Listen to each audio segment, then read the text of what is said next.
Récemment, nous avons déployé une équipe, un cabinet, c'est-à-dire un bureau d'études de consultants, pour réaliser une étude géophysique et des prospections géophysiques au niveau de la ville de Dabola. Cette dépêche fait suite un peu à la poursuite du projet de renforcement du système d'alimentation en eau potable de la ville, où la SEC, dans son programme d'amélioration de la desserte en eau potable, a initié un projet mixte, un projet qui tend à augmenter les capacités de production du système existant. Pour un rappel, la ville de Dabola est alimentée par un système d'alimentation en eau potable sur la base des eaux de surface, le cours de Tenkiso. Et avec l'accroissement démographique, l'accroissement des besoins, l'étendue de la ville, et surtout avec la dégradation de la qualité de l'eau brute et des cours d'eau par les phénomènes de pollution, d'entropie et des actions de l'homme qui a drastiquement réduit la bonne qualité de l'eau brute. La SEG a pris l'initiative de se pencher sur une deuxième option d'alimentation qui est celle du captage des eaux souterraines, donc à travers la réalisation des forages. Et une fois ces forages réalisés,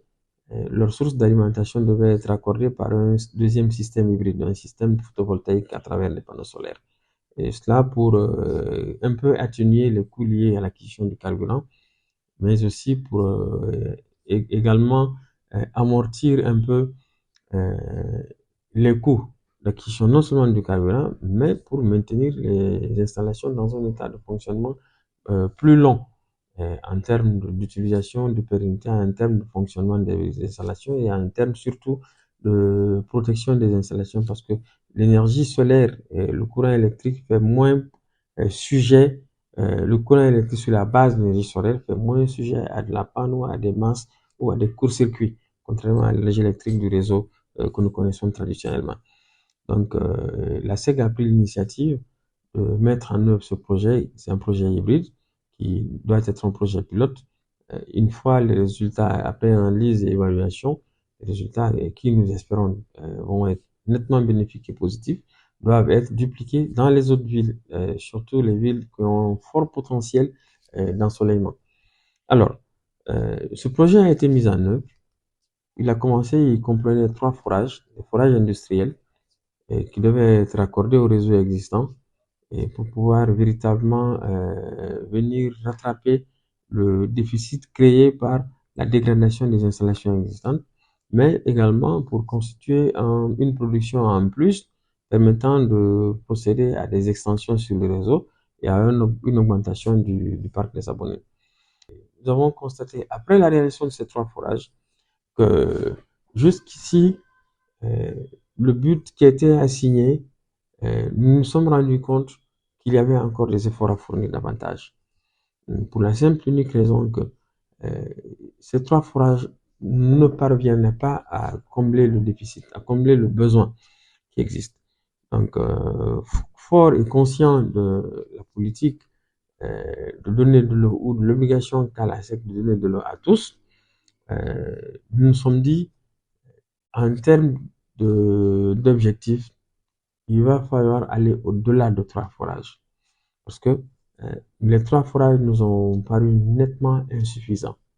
Et en lieu et place de procéder à une implantation morphologique des forages, aller à leur réalisation, où on n'a pas la certitude d'avoir des forages positifs et tout de suite avec des véritables grands débits, nous avons jugé nécessaire de procéder en amont à une étude de prospection pour identifier des points à fort potentiel hydrique et pour pouvoir réaliser des forages sur des implantations vraiment très édifiantes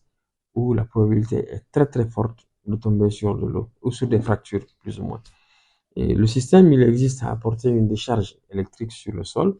à travers des points sur des traînées sur une longueur et voir comment se comporte le flux électrique dans le sol.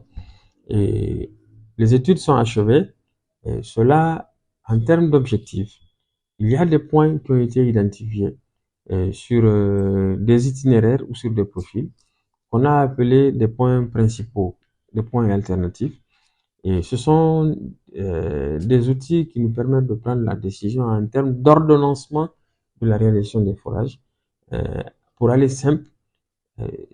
cette étude nous permet d'aller sur un site A au lieu d'être sur un site B ou sur un site C,